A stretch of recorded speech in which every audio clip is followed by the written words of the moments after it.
Welcome back to Blacks in Motion. And like I said in the intro, we want to highlight the career of a great NBA player, Allen Iverson. You know, a lot of people don't think that this guy was that impactful. Well, he was. Now check it out. Just recently in Philadelphia, his jersey was hung up in the Raptors. That's right, number 3. And all the Philly greats were there. Dr. J, all those guys were there to support another Philly great because that's where he calls home.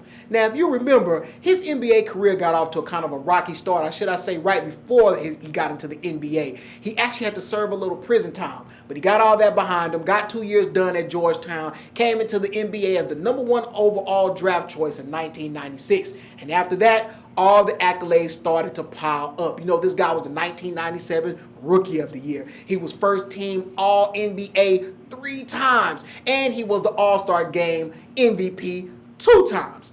Now, one thing I will say about Allen Iverson, some people say he was undersized, which he was, but he was an undersized 2 guard, even though they really ran points. See, he was a scorer, so he never distributed the ball, and it was a problem. But he did make it to the finals 1 time. But this guy had to be pound for pound the toughest player going in the modern era. Why? Because every time he went to the rack, he was going to finish. But then he also probably was going to take some bumps and bruises. And yes, injuries played a key into why he had to go ahead and hang it up when he did. I thought he could still play. Yeah, he wasn't debilitated by the injuries, but it slowed him down a whole lot. Another thing that a lot of people attribute to Allen Iverson is the gangsterizing, if that's a word, of the NBA. Yeah, this guy came in, he always did what he wanted to do.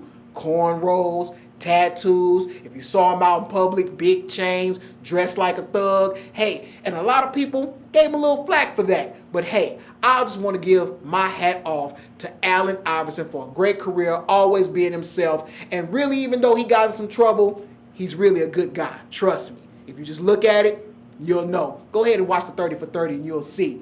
But hey, that's Allen Iverson. And because we talked about him today, I'm going to give you a list of my best little men in the game right now when we return. Stay logged on.